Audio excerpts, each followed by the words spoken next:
Mõned asjad maal jäävad sulle tõeliselt arusaamatuks, kuni sa pole neid näinud kosmosest. Satelliidilt lavastatud hiiglaslikke jooni, täiuslikke ringe, kummalisi sümboleid ja tohutuid mustreid, mis ulatuvad mitme kilomeetri pikkuseks.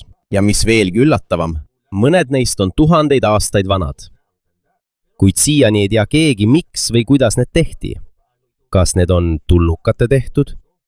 Vana tsivilisatsioon. Selles videos käsitleme 15 kõige kummalisemat ja salapärasemat mustrit, mis on avastatud kosmosest. Aga enne kui alustame arutelu, palun ma sinult üht laiki ja palun telli ka meie kanal. See on meile sisuloojatele väga suureks abiks. Alustame siis. Number 15. Aurunga kraater, Tšaadis. Sahara kõrbe keskel Tšaadi riigis asub Aurunga kraater. Teadlased usuvad, et see tekkis elusolendite tõttu. Pärast seda, kui maad tabas suur asteroid, rohkem kui 345 miljonit aastat tagasi. Esmapilgul näeb see välja nagu lihtsalt ümmargune jälg kõrbes. Kuid kui seda uuriti satelliidipiltide abil, märkasid teadlased, et selles piirkonnas ei pruugi olla ainult üks kraater. On võimalus, et see on osa 3 järjestikusest kokkupõrkekraatrist. Kui see tõestatakse, oleks see üks haruldasemaid kraatrite ahelaid kogu maailmas. Siiani uurivad teadlased seda kohta, et teada saada, kuidas ja millal see tegelikult moodustus. Number 14. Sajamajooned, Boliivia. Lääne-Boliivias asuvad sajamajooned, mis on üks suurimaid mõistatusi, mida võib näha kosmosest. See hõlmab üle 20 000 ruutkilomeetri. See koosneb tuhandetest sirgetest joontest, mis ristuvad üle kogu tasandiku. Mõned neist joontest ulatuvad üle 20 kilomeetri pikkuseks. Veelgi üllatavam on see, et need on peaaegu täiesti sirged, isegi kui need läbivad künkaid ja väikeseid orge. Siiani pole keegi kindlalt teadnud, kes need jooned tegi ja milleks need mõeldud olid. On teadlasi, kes usuvad, et iidsed põliselanikud kasutasid neid teid pühadesse paikadesse jõudmiseks, kuid selle kohta pole veel kindlaid tõendeid. Jooned on jäänud selgelt nähtavaks, sest piirkonna kliima on kuiv ja peaaegu puuduvad tugevad tuuled, mis võiksid neid rikkuda. Kogu sajamajoonte ulatust ei märgatud kohe. Alles siis, kui neid satelliidipiltidelt nähti, saadi teada, kui suured need tegelikult on. Number 13. Pentagram Kasahstanis. Ülemtopoli veehoidla lähedal Kasahstanis on hiiglaslik 5-haruline täht, mida saab näha ainult õhust. See ulatub umbes 1200 jala laiuseks. Kui seda esmakordselt Google Earthis nähti, arvasid paljud, et see on seotud salajaste ühenduste või kummaliste rituaalidega. Kuid teadlaste sõnul on seletus palju lihtsam. Arvatakse, et see on osa vanast pargist või puhkealast, mis pärineb Nõukogude Liidu satelliitriikide ajast. Kuid teadlaste sõnul on seletus palju lihtsam. Arvatakse, et see on osa vanast pargist või puhkealast, mis pärineb Nõukogude Liidu ajast. Tähekuju oli tol ajal kommunismi sümbol. Seetõttu kasutati seda sageli valitsuse projektides. Praeguseni on selle kuju veel näha satelliidipiltidelt, aga koha peal teavad vaid vähesed, et maapinnale on joonistatud tohutu täht. Pito. Peruu Band of Holesis. Pisco orus Peruus on üks kummaline koht, mis on siiani teadlastele mõistatus. Seda tuntakse nime all aukude rida. Maapinnalt ei paista selle kummaline muster kohe silma, kuid satelliidilt vaadates on näha üle 7000 augu, mis on paigutatud pikkadesse ridadesse. Kogu ala ulatub umbes 1–1,5 kilomeetri pikkuseks. Iga auk on 30–100 sentimeetrit lai ja võib olla kuni 1 meetri sügavune. Mõned neist on ümmargused, teised aga ruudukujulised või piklikud. Kuna need on kõik ühtlaselt paigutatud, on selge, et need on inimese poolt tahtlikult tehtud. Aga milleks neid auke siis kasutati? Ühe teooria kohaselt kasutati neid põllukultuuride, näiteks kartuli ja maisi hoiustamiseks. Kuid siiani pole aukude seest leitud ühtegi tõendit, mis seda seletust kinnitaks. On olemas veel üks teooria, mis ütleb, et need on seotud andide inimeste iidsete rituaalide või tseremooniatega. Võimalik, et seda kohta kasutati ka osana nende uskumustest või ohverdustest oma jumalatele. Praegu pole endiselt kindlat vastust, milleks Band of Holes tegelikult kasutati. Seetõttu jääb see üheks kõige salapärasemaks mustriks, mida maapinnalt näha võib. Number 11. Mariman, Austraalia. Lõuna-Austraalia kõrvalises kõrbes asub Mariman, üks maailma suurimaid jooklippe. See hiiglaslik kujutis on umbes 4,2 kilomeetrit pikk. Siin on näha mehe kuju, kes hoiab justkui bumerangi või odaheitjat. Seetõttu usuvad paljud, et see on seotud Austraalia aborigeenide kultuuriga. Marimann avastas selle esmakordselt 1998 aastal, kui üks piloot seda piirkonnas lennates märkas. Üllatav on see, et siiani ei tea keegi, kes selle tegi. Pärast avastamist saadeti meediale ja mõnele ametnikule anonüümseid sõnumeid. On vihjeid selle päritolu kohta, kuid keegi pole otseselt tunnistanud, kes geoglüüfi lõi. Teadlased usuvad, et selle tohutu kujutise loomiseks kasutati raskeid masinaid, näiteks buldooserit. Võimalik, et kuju täpsuse saavutamiseks kasutati ka GPS-i, kuigi tol ajal polnud see tehnoloogia veel nii laialt levinud. Asja jooksul hakkas Marimann tuule ja erosiooni tõttu järk-järgult kaduma. Seetõttu taastati kogu kujundus 2016 aastal vabatahtlike poolt, kasutades GPS-i. Siiani on Marimanni tõeline looja jäänud saladuseks. Seetõttu on see endiselt üks kõige vastuolulisemaid geoglüüfe, mida kosmosest näha võib. Number 10. Teemantide ringid New Mexico. Ameerika Ühendriikide New Mexico kõrbes on kummaline muster, mida on selgelt näha vaid satelliidilt. See koosneb 2 teemantist, mis asuvad 2 suure ringi sees. Oma kummalise kuju tõttu arvasid paljud inimesed, et see võib olla seotud tullukate või salajase sõjaväebaasiga. Kuid aruannete kohaselt on tõeline lugu hoopis teistsugune. Arvatakse, et see koht kuulub vaimse tehnoloogia kirikule, organisatsioonile, mis on seotud scientoloogiaga. Erinevate aruannete kohaselt on maa-aluse hoida tähised, kus hoitakse scientoloogia rajaja L. Ron Hubbardi kirjutisi. Väidetavalt sisaldab varjend metallplaate ja muid materjale, mis on loodud kestma väga pikka aega. Selle eesmärk on säilitada nende dokumendid juhuks, kui tulevikus peaks juhtuma suur katastroof. Samuti ei ole selge, kuidas see tohutu muster täpselt tehti. Aga satelliidipiltide põhjal arvatakse, et kujunduse loomiseks kasutati raskeid masinaid, näiteks buldooserit. Siiani valvatakse seda kohta rangelt ja inimesi ei lasta sinna niisama lihtsalt sisse. Seetõttu on see endiselt üks kõige kummalisemaid mustreid, mida kosmosest näha võib. Number 9. Rattakujulised geoglüüfid. Lähis-Ida. Jordaania, Saudi Araabia, Süüria ja teiste Lähis-Ida piirkondade kõrbedes on tuhandeid kummalisi ringikujulisi mustreid, mida saab näha ainult õhust. Neid nimetatakse rattageoglüüfideks või vanade meeste töödeks. Teadlaste sõnul on mõned neist üle 8500 aasta vanad. Seetõttu on need isegi vanemad kui paljud tuntud iidsed ehitised maailmas. Ainult Jordaanias on õhufotode ja satelliidipiltide abil tuvastatud üle 12 000 geoglüüfi. Kõige suuremad neist ulatuvad umbes 70 meetri laiuseks. Enamik neist on ümmargused, millel on jooned nagu rattakodarad. Siiani pole keegi kindlalt teadnud, milleks need tegelikult mõeldud olid. On teadlasi, kes usuvad, et neid võidi kasutada iidse kalendri või tseremoonia paigana. Teised aga ütlevad, et need võisid olla osa jahipidamise või loomade pidamise süsteemist. Kuid praegu pole veel piisavalt tõendeid, et ühtki neist teooriatest tõestada. Kindel on see, mida teadlased teavad. Need mustrid on tõepoolest iidsete inimeste poolt loodud. See tähendab, et need olid nende kultuuris olulised, isegi kui me ei tea veel tõelist põhjust, miks nad need püstitasid. Number 8. Ülekattuvad vulkaanid Kamtšatka. Venemaa Kamtšatka poolsaarel Venemaa idaosas on üks kummaline vaatepilt, mida on selgemini näha vaid satelliidilt. Selles piirkonnas on üle 300 vulkaani ja neist 29 on tänaseni aktiivsed. Veel üllatavam on see, et paljud vulkaanid asuvad peaaegu kõrvuti ja kattuvad üksteisega. Selle asemel, et olla eraldi, on mõnede nende kraatrid, laavavoolud ja vanad kraatrid omavahel ühinenud. Selle tõttu on tekkinud ainulaadne maastik, mida on harva näha mujal maailmas. Üks tuntumaid vulkaane siin on Klutševskaja Sopka, mis on kogu Euraasia kõrgeim aktiivne vulkaan. See ulatub umbes 4700 meetri kõrguseni.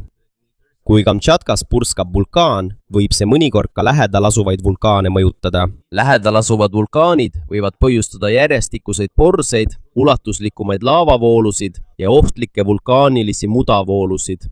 Tänu oma ainulaadsetele omadustele on Kamtšatka vulkaanid kantud UNESCO maailmapärandi nimistusse. Siiani on see endiselt üks tähtsamaid paiku, mida teadlased uurivad, et paremini mõista, kuidas vulkaanid tekivad ja toimivad.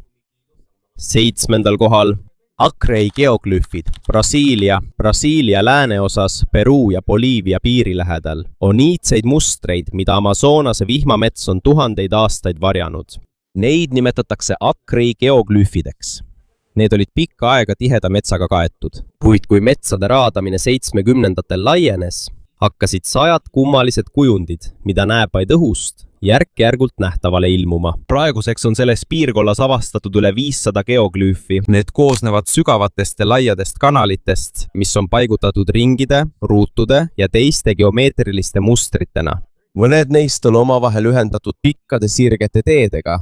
Teadlaste sõnul ehitati need ajavahemikus 1000 E-kristen kuni 1000 B-kristen. See tähendab, et mõned neist on vanemad kui inkade tsivilisatsiooni tõus. Kuni tänaseni pole nende geoglüüfide tegelik otstarve ikka veel teada. On neid, kes usuvad, et see koht oli mõeldud rituaalideks või tseremooniateks. Teised aga ütlevad, et see võis olla kogukonna keskus või osa iidsetest päikese ja tähtede vaatlustest. Kuna Amazonases jätkub puude raiumine, on ohus ka osa neist geoglüüfidest. Seetõttu pingutavad arheoloogid ja kohalik omavalitsus nüüd, et kaitsta alles jäänud paiku enne, kui need täielikult kaovad. Number 6. Desert Breath, Egiptus. Egiptuse kõrbes Punase mere ranna lähedal asub tohutu spiraal, mida on selgelt näha vaid satelliidilt. Seda nimetatakse Desert Breathiks. Esmapilgul näeb see välja nagu iidne geoglüüf, mille on loonud vana tsivilisatsioon. Tegelikult on see aga moodne kunstiteos, mille lõi 1997 aastal Kreeka kunstirühm Dust Team. Desert Breath hõlmab umbes 100 000 ruutmeetrit. See koosneb 178 koonusest ja lohust, mis on paigutatud 2 vastassuunas spiraali. Selle keskel oli kunagi väike tehisjärv, kuid aja jooksul see kuivas ära. See kunstiteos loodi selleks, et näidata kõrbe avarust ning lõputu ruumi ja aja ideed. Maa pealt vaadates paistavad need lihtsalt kuhjade ja aukudena, kuid õhust vaadates on näha selle täiuslikku spiraalset kujundust. Veelgi erilisem on see, et seda ei loodud igaveseks jääma.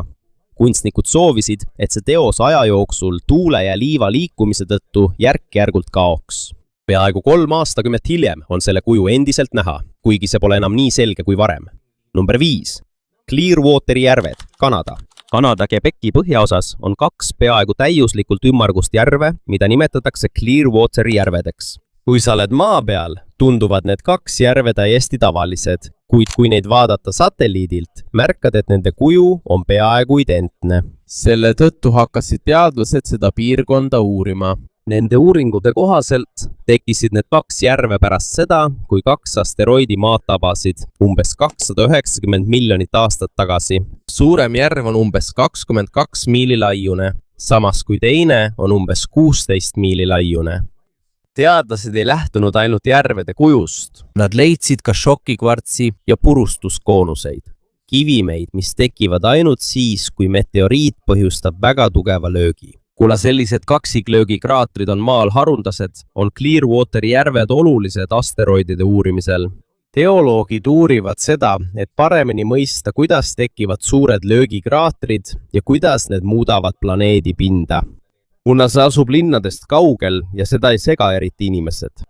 Clearwateri järved jäävad üheks parimaks näiteks iidsetest asteroidide mõjudest, mida võib maal siiani näha. 4.